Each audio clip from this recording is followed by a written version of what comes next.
آج بات کرتے ہیں جناب شوگر کے مریضوں کے حوالے سے، کیونکہ شوگر کے جو میرے مریض ہیں اکثر اوقات کہتے ہیں کہ شوگر کے حوالے سے آج کل آپ کم بات کرنے لگے ہیں، اس کی دوائیوں کے حوالے سے، اس کی معلومات کے حوالے سے۔ تو جناب شوگر کے تقریباً ہر اسپیکٹ پر چونکہ ہمارے اس چینل پر بہت سی ویڈیوز موجود ہیں، اس کی پیچیدگیوں کے بارے میں، علاج کے جو مختلف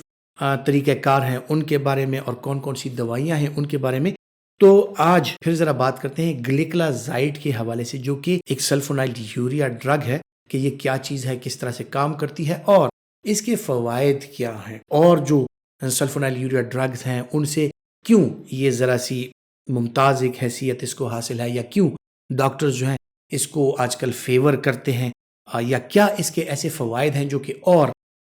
جو سلفونائل یوریاز ہیں ان میں نہیں ہیں، کیا کیا اس کے سائیڈ ایفیکٹس ہیں۔ تو بات کرتے ہیں، ویڈیو کو آخر تک دیکھیے اور اس چیز کو سمجھنے کی کوشش کیجئے کہ گلیکلازائڈ یا سلفونائل یوریاز جب ہم استعمال کرتے ہیں تو یہ کن پیشنٹس میں استعمال کرتے ہیں۔ ٹائپ 2 ڈائبیٹک پیشنٹس کے، جن لوگوں میں انسولین کی جو ایکسکریشن ہوتی ہے وہ کم ہونے لگتی ہے وقت کے ساتھ ساتھ، اور جو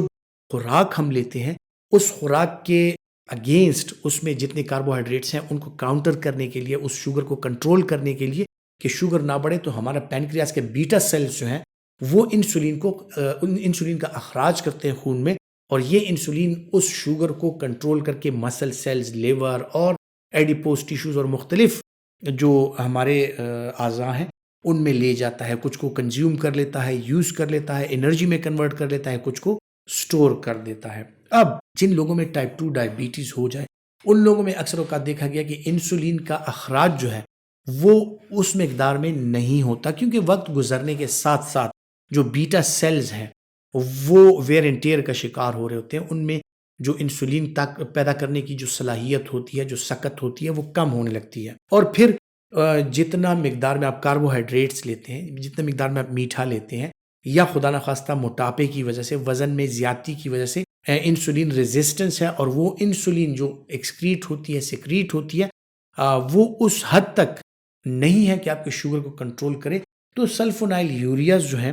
یہ وہ گروپ ہے کہ ان کی دوائیاں جب ہم استعمال کراتے ہیں تو اس کی وجہ سے بیٹا سیلز جو ہوتے ہیں وہ جاگ جاتے ہیں، بیٹا سیلز ایکٹیویٹ ہو جاتے ہیں، اور ان سے انسولین کا اخراج جو ہے وہ بڑھ جاتا ہے۔ تو جن لوگوں میں پھر ٹائپ 2 ڈائبیٹیز ملائٹس، شوگر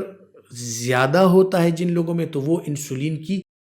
تقریباً کچھ کمی اور کچھ ریزسٹنس کی وجہ سے ہوتا ہے۔ تو گلیکلازائڈ جو ہے اس کمی کو پورا کرتا ہے، بیٹا سیلز کو ایکٹیویٹ کرتا ہے، اور یہ انسولین جو ہے ان کا اخراج ہوتا ہے۔ اب اگر انسولین کا اخراج ہوتا ہے تو یہی انسولین جا کے آپ کے شوگر کو آپ کے ٹیشوز کے اندر بھیج دیتی ہے، آپ کے بلڈ شوگر لیول کو کم کر دیتی ہے۔ لیکن بعض اوقات ایسے ہوتا ہے کہ کچھ پیشنٹس میں انسولین یا بیٹا سیلز میں اتنا انسولین ہوتا نہیں ہے، تو پھر اگر آپ بیٹا سیلز کو ایکٹیویٹ کرتے بھی ہیں، جس طرح ٹائپ 1 ڈائبیٹیز میں ہوتا ہے، یا کچھ ٹائپ 2 ڈائبیٹیز ملائٹس جو کہ آہستہ آہستہ سے وقت گزرنے کے ساتھ ساتھ جو ہے انسولین پر ہم ان کو کنورٹ کرنے لگتے ہیں، اس کی وجہ کیا ہوتی ہے کہ آپ کے جو بیٹا سیلز ہیں وہ مکمل طور پر یا زیادہ تر وہ ناکارہ ہو جاتے ہیں، ان میں کمی آ جاتی ہے، ان سے انسولین کا اخراج نہیں ہوتا، اور اسی وجہ سے اگر آپ سلفونائل یوریاز پھر دیتے بھی ہیں تو آپ کا پیشنٹ اس کو یا ان دوائیوں کو اس طرح رسپونڈ نہیں کرتا۔ اور اکثر آپ نے دیکھا ہوگا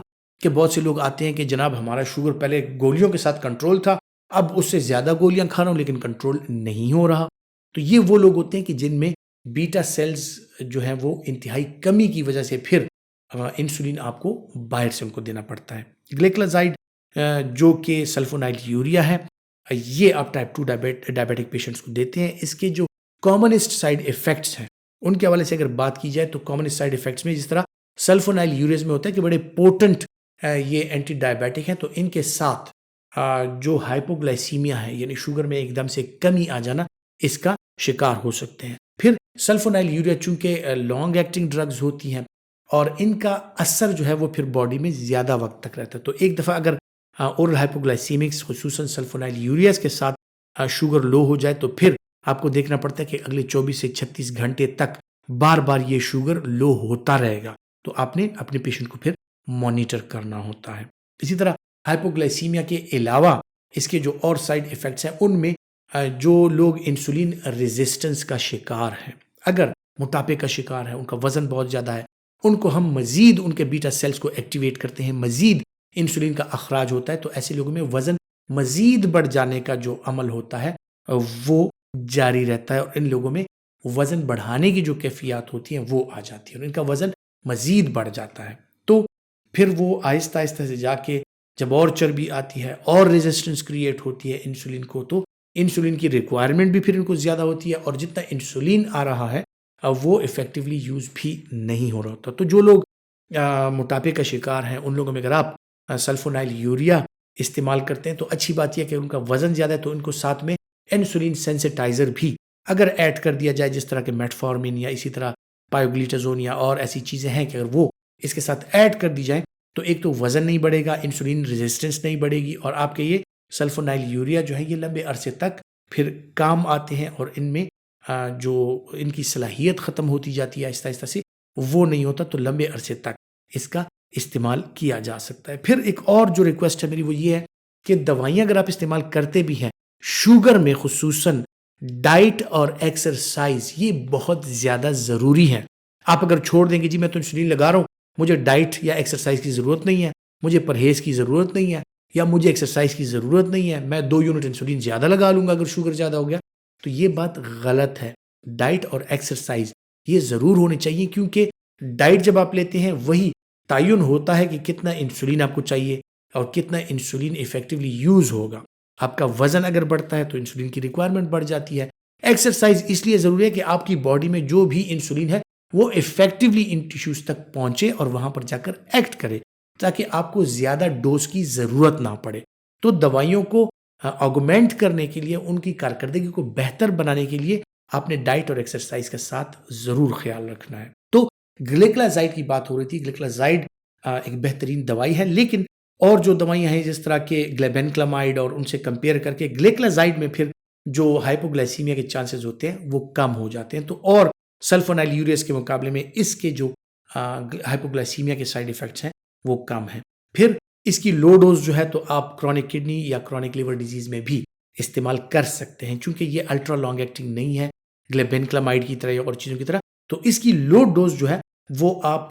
chronic liver disease, chronic kidney disease میں بھی استعمال کر سکتے ہیں، لیکن یہ ایم آر یعنی موڈیفائڈ ریلیز فارم میں نہ ہو، تاکہ اس کا اثر جو ہے وہ جلدی ختم ہو۔ پلین فارم میں موڈیفائڈ ریلیز نہ ہو، لو ڈوز میں آپ جو گلیکلازائڈ ہے اس کا استعمال اپنے ڈائبیٹک پیشنٹس کو جن میں کرونک کڈنی یا کرونک لیور ڈیزیز ہے اس میں کرا سکتے ہیں، لیکن احتیاط کے ساتھ، کیونکہ پھر بھی چانسز ہوتے ہیں کہ ان لوگوں میں اگر شوگر بہت زیادہ کم ہو تو آپ اس ڈرگ کو ڈسکنٹینیو کر سکتے ہیں۔ ویٹ گین کا میں نے ذکر کیا، اس کا ایک سائیڈ ایفیکٹ ہے پریگنینسی میں اس کا استعمال ہرگز نہیں کرانا چاہیے، پریگنینسی میں سیف نہیں ہے۔ دودھ پلانے والی مائیں جو ہے اگر وہ شوگر کا شکار ہیں تو اپنے ڈاکٹر کے مشورے کے مطابق اس کا استعمال کریں، ڈوز ایڈجسٹمنٹ کی ضرورت پڑتی ہے۔ اور اس طرح میں نے کہا کہ کرونک کڈنی یا کرونک لیور ڈیزیز کا شکار جو لوگ ہیں وہ اپنے ڈاکٹر کے مشورے کے مطابق استعمال کریں، کیونکہ ان کو ڈوز ایڈجسٹمنٹ کی ضرورت ڈیفینیٹلی پڑتی ہے۔ خواتین حضرات، اگر کوئی اس کو ہائپر سینسیٹیو ہو تو وہ اس کا استعمال ہرگز نہ کرے۔ اگر کسی کو سلفونائل یوریا سے ہائپوگلائسیمیا ہوا ہو، یعنی 1 یا 2 دفعہ وہ شوگر میں انتہائی شدید درجے تک کمی کا شکار ہوا تو وہ بھی اپنے ڈاکٹر سے مشورہ کر کے سلفونائل یوریاز کے مقابلے میں کوئی اور اس طرح کی ڈرگ جو ہے اس کا انتخاب کرے کہ جو ان کو ہائپوگلائسیمک سپیلز نہ دے۔ آپ کے شوگر کے پیشنٹ کو ہائپوگلائسیمیا کے ایفیکٹس اور اس کی جو علامات ہوتی ہیں اس کا پتہ ضرور ہونا چاہیے، تاکہ شوگر میں کمی کی